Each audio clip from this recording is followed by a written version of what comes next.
কোন রাজার মেয়ে, ও কোন রাজ্য চালায়, ও কোন রাজ্যের মালিক, কয়শো কোটি টাকার মালিক ও। তারপর আজ আরেকটা গ্রেফতারি পরোয়ানা বের হয়েছে। ও বলে যে আমি সংশোধন করতে চাচ্ছি, ভালোবাসি। এগুলো আসলে ফেক কথা। মোহনা কখনো আমাকে ভালোবাসেনি। যায় প্রত্যেকটা সপ্তাহে আমার বাবা মাকে কাউকে কল দিই নাই, আমি ফ্যামিলিতে কল দিই নাই।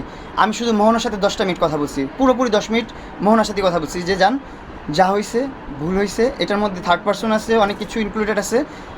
আমরা তো ভালোবেসে বিয়ে করছি, লাভ ম্যারেজ করছি। আমার সাইড থেকে তো আমি এখনও সংসার করতে চাই। প্রকার কথা বলতে চাই না। যা হয়েছে, যত কিছু হচ্ছে, সব কিছু আমার কারণে হচ্ছে। সব কিছুর দায়ভার আমার ঘাড়ের উপরে। আমার ভুলের কারণেই আমি এই সাজাগুলো ভোগ করতেছি। সো আমি মোহনার বিষয় নিয়ে কোনো কথা বলতে চাই না কারোর সাথেই। আর ওর সাবজেক্ট বাদ, ওর মতো ভালো থাকুক। আমি জামিন পাওয়ার পর ও কঠিন বিরোধিতা করছে, আমি যেন জামিন না পাই। যেটা করছে ফেক করছে। একটা সময় বিশ্বাস করতাম যে আমাকে ভালোবাসে, এই জন্য আমি ওরা ভালোবাসতাম। কিন্তু এখন মনে হচ্ছে যে আমাকে কখনো ভালোবাসে নেই। মানুষের সবচেয়ে বড় আদালত হচ্ছে মানুষের বিবেক।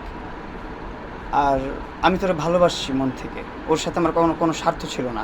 যদি টাকার লোভে আমি থাকতাম বা টাকার লোভে আমি হইতাম, তাহলে মোহনা কেন আমার চয়েস হবে? মোহনাই কেন হবে? ও কয় টাকার মালিক? ওর কাছ থেকে কয় টাকা খাইছি আমি আপনাদের কাছ থেকে? আপনারা একবার এভিডেন্স নিন। আমি টাকার লোভে ওর কাছে ছিলাম না। আমি মোহনাকে আসলে মন থেকে ভালোবেসে ওর সাথে ছিলাম।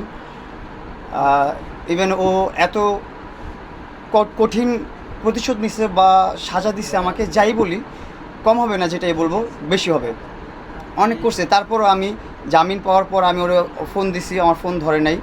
রাত্রেবেলা আমাকে ফোন দিয়ে অনেক গালাগালি করছে। তো এটা আমি খুব কষ্ট পেয়েছি যে আমাকে আসলে জেল থেকে বের হওয়ার পর আমি নিজেকে পরিবর্তন করে বের হলাম, যে আমি এখন সুন্দর সফিস্টিকেটেড একটা লাইফ লিড করব, সুন্দর একটা লাইফ লিড করব। আমি আসলে মোহনাকে বিয়ে করছিলাম যে একসাথে আমরা গ্রো করব, একসাথে বড় হব। ওর আর্থিক অবস্থা আহামরি অবস্থা না। হ্যাঁ, ওর যা আছে তা ও যেটা বলে যে ওর বাপের কাছ থেকে পাইছে, ওইটা আমি নিজেই কামাইছি। অতটুকু যোগ্যতা আমার নিজেরই আছে। যেখান থেকে উঠে আসি আমি, আমার নিজের পায়ে আমি দাঁড়াইছি। আমি স্ট্রাগল করে এই পর্যায়ে আসছি। আমি 2017 শেষ থেকে ভিডিও করি, কাজ করি, আমার ফ্যামিলি রান করি। আজ 2026 সাল। সো এর মধ্যে অনেক কিছু ঘটে গেছে লাইফে। অনেক কন্ট্রোভার্সি হয়েছে, অনেক কিছু হয়েছে। কিন্তু মোহনার সাথে আমি কখনো ভিউ ব্যবসা বা কন্ট্রোভার্সি করার জন্য সম্পর্ক তৈরি করি নাই, বা ওর কাছ থেকে 2 টাকা লাভের আশায় আমি কন্ট্রোভার্সি করিনি। ও হয়তো বা জানে ওর কী মাকসাদ ছিল, কী ছিল না ছিল। আমি দেখছি ও যতগুলো কথাই আগে থেকে বলে রাখে, সেই কাজগুলো ও করে, ও করছে। মামলা করবে না বলছে, মামলা করছে। জেল খাটাবে না বলছে, জেল খাটাইছে। তারপর আরেকটা যে জিনিসটা করার কারণে আমার ভিতরে একদম ভেঙে চলে গেছে, সেটা আর বলতে চাই না আমি। যাই হোক, আমি দিন শেষে বুঝতে পারলাম যে মোহনার পিছনে আমি শুধু দৌড়াচ্ছি। আমি জেল থেকে বের হয়ে সবার আগে প্রথমে মোহনার নাম নিছি যে মোহনা কোথায়। কিন্তু এগুলার মূল্য বুঝে না। ও বলতেছে যে মামলা তুলের জন্য, মামলা উঠানোর জন্য, মামলার ভয়ে মিলতে চায়, টাকার লোভে। এক কথা হচ্ছে, তোমার টাকা পয়সা কিচ্ছুই নাই, বাপ দাদার কিচ্ছুই নাই। সবই জানি আমি কী আছে না আছে। যতটুকু আছে এটা কিছুই না। এতটুকু যোগ্যতা আমার নিজেরই আছে, এতটুকু আমি নিজে আর্ন করছি। তুমি তোমার বাপের যেটাতে ফুটানি করো ততটুকু আমি নিজেই আর্ন করছি, আমার নিজেরই ক্ষমতা আছে। তুমি অনেক কথা বলছো, আমি তোমার ভিডিওগুলো দেখি নাই, ইদানিং কয়েকদিন যাবত দেখতেছি আমি ভিডিওগুলো। এত বাজেভাবে কথা আসলে আমি আশা করিনি কখনো যে আমি যাকে ভালোবাসি সে আমাকে এত আঘাত দিবে, এত কষ্ট দিবে। আমি ভাবছি আমি যাকে ভালোবাসবো, আমি তো একটা বাজে ছেলে, দুষ্টু ছেলে, প্লে বয়, যাই বলেন। আমি যখন লয়াল হব, আমি যখন একজনকে ভালোবাসবো, আমি যখন একজনকে নিয়ে থাকবো, তখন সে আমার জন্য দুনিয়ার বিরুদ্ধে চলে যাবে, দুনিয়ার বিরুদ্ধে যে আমার সাথে যুদ্ধ করবে। কিন্তু এখন দেখা যাচ্ছে দুনিয়ার বেশিরভাগ মানুষ আমার পক্ষে, কিন্তু ও আমার বিপক্ষে। ফাঁদ ছিল মোহনার। আপনাদের সাথে প্রেস কনফারেন্স করা পর্যন্ত কিন্তু আমি ওর সাথে মারামারি, দণ্ড কোনো কিছুই নাই। ওর মতো করে সেপারেশন চলে গেছে ওর বাসায়, ওর মতো করে প্রেস কনফারেন্স করলো, আমাকে বেজ্জতি করলো। ও আমার ওয়াইফ, ও আমার বউ। আমার মনের যন্ত্রণাগুলো আমি কাউকে বুঝাইতে পারবো না। আমি দিন শেষে যে কাউকে যা বলবো, আমার মনের দুঃখগুলো, ওই মানুষটা আমার নাই। আমি যার কাছে বলবো সেই আমার নামে বদনাম করছে, সেই আমাকে ধ্বংস করে দিচ্ছে এই দুনিয়ার বুকে। আমাকে কেউ ধ্বংস করতে পারে না এই দুনিয়াতে। অনেক মানুষ চেষ্টা করছে, আপনারা জানেন, অনেক মানুষ চেষ্টা করছে।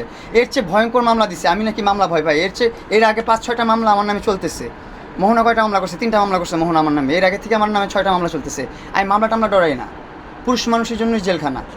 জেল খাটলে অভিজ্ঞতা বাড়ে, বাস্তবতা চিনবেন, মানুষ চিনবেন। আমি জেলে ছিলাম, আমার একটা ভাই ব্রাদার আমার সাথে দেখা করে নেই। মোহনাকে আমি প্রত্যেকটা সপ্তাহে 10 মিনিট করে কল দিয়ে কথা বলা। আপনারা দেখছেন আমি জেল থেকে বের হওয়া মোহনার নাম নিছি, ও কঠোর বিরোধিতা করছে। আমি কিন্তু আপোষে জামিন পাই নাই।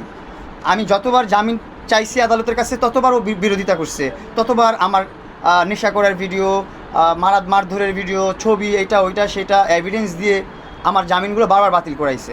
এখন আবার আরেকটা ওয়ারেন্ট বের হয়েছে। এটা হচ্ছে আমাকে ধ্বংস করতে চাচ্ছেও। এটা কখনো ভালোবাসা হইতে পারে না। ভালোবাসলে কেউ কখনো ভালোবাসার মানুষের ক্ষতি দেখতে পারে না, কষ্ট দেখতে পারে না। আমাকে দেখে স্বয়ং জজ সাহেব বলতেছে তোমার এই অবস্থা কেন? কি পলাশ ভাই?